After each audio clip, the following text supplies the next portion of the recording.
കാര്യം എന്താ പറഞ്ഞു കൊടുക്ക് കൽപ്പനെ. പ്രിയങ്കേ ഇപ്പൊ ഒരു സിനിമയിൽ അഭിനയിച്ചോണ്ടിരിക്ക.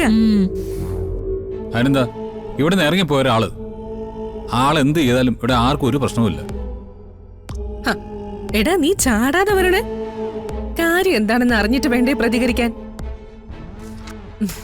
പ്രിയങ്കയ്ക്കും സുകുമാരി അമ്മയ്ക്കും അവിടെ നല്ല പിടിപാടാ. കണിമംഗലത്തെ എല്ലാവർക്കും കാണാൻ വേണ്ടി അവിടെ ഒരു കാഴ്ച ഒരുക്കുന്നുണ്ട്.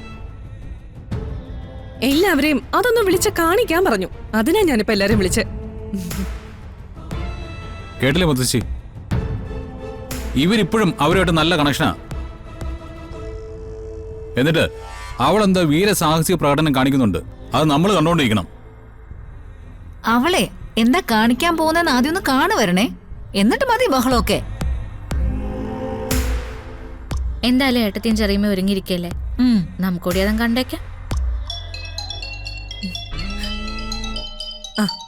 കോള് വന്നു, ലൈവാണേ. ഞാനേ ഇതൊന്ന് ഓൺ ചെയ്ത് ടിവിയിൽ കണക്ട് ചെയ്യാം. എല്ലാവർക്കും സൗകര്യമായിട്ട് ഇരുന്ന് കാണാലോ.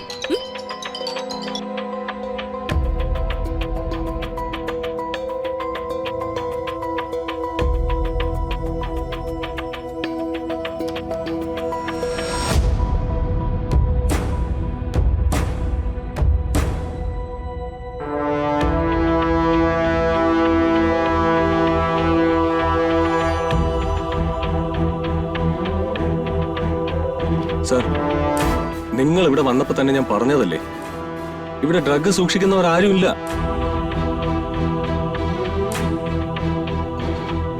ആര് പറഞ്ഞു? മയക്കുമരുന്ന് സൂക്ഷിച്ചവനെ എനിക്കറിയാം സർ. എങ്കിൽ നിങ്ങൾ പറ, ആരാ? ദോ നിക്കുന്നു അവനെ ആള്.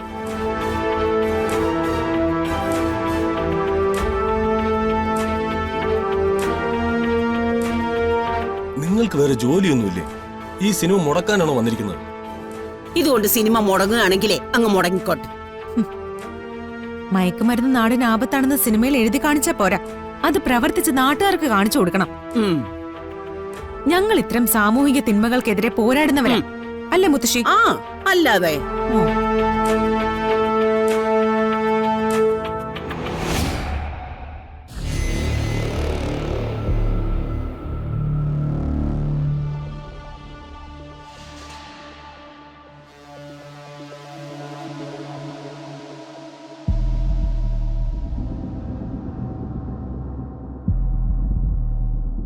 സാറേ, അവന്റെ കൈ സാധനം ഉണ്ടെന്നുള്ളത് ഉറപ്പാ.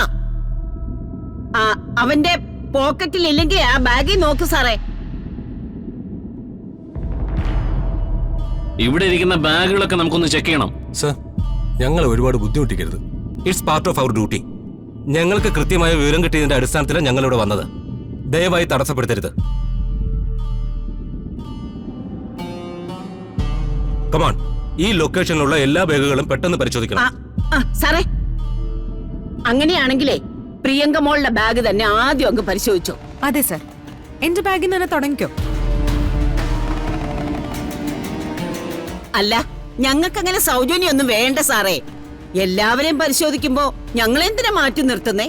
സത്യം പറഞ്ഞാലുണ്ടല്ലോ, ഈ മയക്കുമരുന്നെന്ന് കേൾക്കുമ്പോ തന്നെ എന്റെ കാലിന്റെ അടിയിൽ നിന്ന് ഒരു പെരുപ്പ് അങ്ങോട്ട് കേറും. സാറേ, നമ്മുടെ പിള്ളേരെ ഇല്ലാതാക്കുന്ന സംഭവല്ലേ? സാറ് പരിശോധിക്കേ. ഇത് ഇവിടെ നിന്ന് കണ്ടെടുത്തിട്ട് സാറ് പോയാ മതി. ഓക്കെ, നിങ്ങളുടെ ബാഗ് ഏതാ? ചെന്നെടുത്ത് കൊടുക്ക്. ഓ,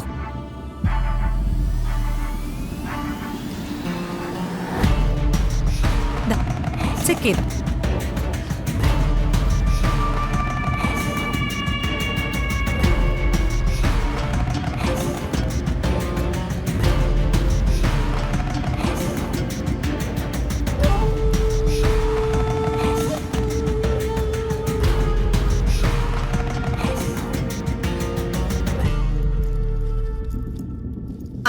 ഇതിലൊന്നും ഇല്ലല്ലോ സാറേ. ഇനി ഒരു ബാഗും കൂടെ ഉണ്ട്, അതും കൂടെ പോയി നോക്കിക്കോ. വേണ്ടേ, ദോ ഇരിക്കുന്നു.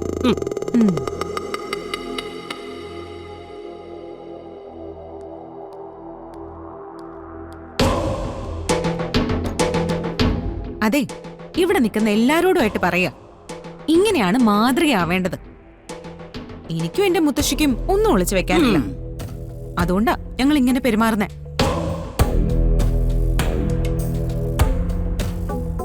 ആ നോക്കിക്കോ നോക്കിക്കോ. ദേ സാറേ, ബാഗിന്റെ മുക്കിലും മൂലയിലും ഒക്കെ നോക്കണേ.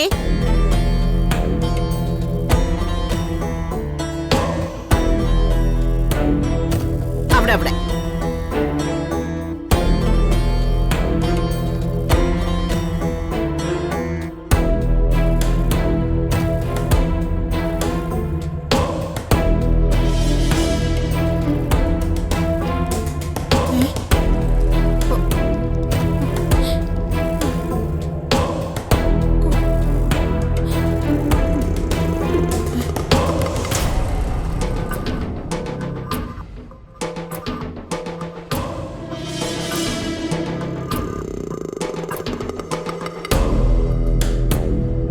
ഇത് മയക്കുമരുന്ന് തന്നെയാ. അയ്യോ,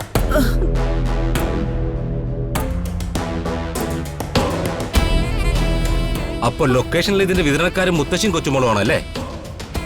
അയ്യോ സാറേ, ഞങ്ങൾക്കിതൊന്നും അറിയില്ല. ഞങ്ങളുടെ ബാഗിൽ ഇതൊന്നും ഇല്ലായിരുന്നു. എന്റെ പൊന്ന് സാറേ, ഞങ്ങളെ ആരും ചതിച്ചതാ. സാറേ സാറേ ഇതാരാണെന്നൊന്ന് കണ്ടുപിടിക്കാൻ നോക്ക്. ഇതിനേക്കാൾ നന്നായിട്ട് അഭിനയിക്കുന്നവരെ ഞങ്ങൾ ഒരുപാട് കണ്ടിട്ടുണ്ട്. നിഷ്കളങ്കത നടിക്കുന്നവരാണ് ഏറ്റവും കൂടുതൽ കുഴപ്പങ്ങൾ ഉണ്ടാക്കുന്നത്. ഒന്ന് പോയേ സാറേ, ഇത് ഞങ്ങളുടെ അല്ല എന്ന് പറഞ്ഞില്ലേ? നിങ്ങൾക്ക് ഇത് കണ്ടുപിടിക്കാൻ കഴിവില്ലെങ്കിൽ അത് പറ. ദേ ഇവന്മാരെ ഒക്കെ ചോദ്യം ചെയ്ത് ഞാൻ കണ്ടുപിടിച്ചോളാം.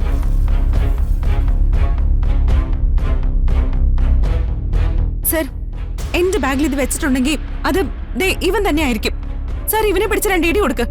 ഇവൻ സത്യങ്ങളൊക്കെ പറയും. കൃത്യമായിട്ട് തെളിവുകളോടെ ഒരു കാര്യം പിടികൂടിയിട്ട് ആരെയാണ് അറസ്റ്റ് ചെയ്യേണ്ടതെന്ന് നിങ്ങളാണോ തീരുമാനിക്കേണ്ടത്? ആ ഡയറക്ടറോടെ. സർ, ഞാനിവിടെ ഉണ്ട് സർ. സോറി, നിങ്ങളെ കുറച്ചു നേരം ബുദ്ധിമുട്ടിക്കേണ്ടി വന്നതിൽ ഖേദിക്കുന്നു. പക്ഷെ ഞങ്ങളുടെ വരവ് വെറുതെ ആയില്ല. ഞങ്ങൾ ഇവരെ രണ്ടുപേരെയും കസ്റ്റഡിയിൽ എടുക്കുന്നു. എന്താ സർ, ഞങ്ങളെ കസ്റ്റഡിയിൽ എടുക്കാനോ? അതിന് സാറത്തിന് ഞൊട്ടും. ഒരു നല്ല കാര്യം ചെയ്യാൻ പോയിട്ട് ഇപ്പൊ കുരിശ് ഞങ്ങളുടെ തലയിലായോ?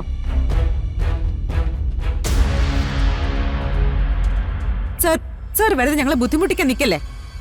എനിക്ക് ഒരുപാട് ഫോളോവേഴ്സ് ഒക്കെ ഉള്ളതാ. ഞാൻ സോഷ്യൽ മീഡിയയിലുള്ള ലൈവ് പോയാലുണ്ടല്ലോ. നിർത്തടി. നിന്നെ പോലുള്ള സകല അവളുമാരുടെയും അടവാ ഒരു സോഷ്യൽ മീഡിയ ലൈവ്.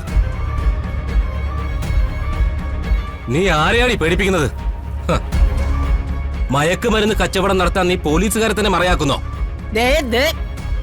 ഇനി ഒരു അക്ഷരം പറഞ്ഞാലുണ്ടല്ലോ, അടിച്ച് നിങ്ങളുടെ മുഖം ഞാൻ പൊളിക്കും. ഇവരെ രണ്ടുപേരെ കസ്റ്റഡിയിലെടുക്ക്.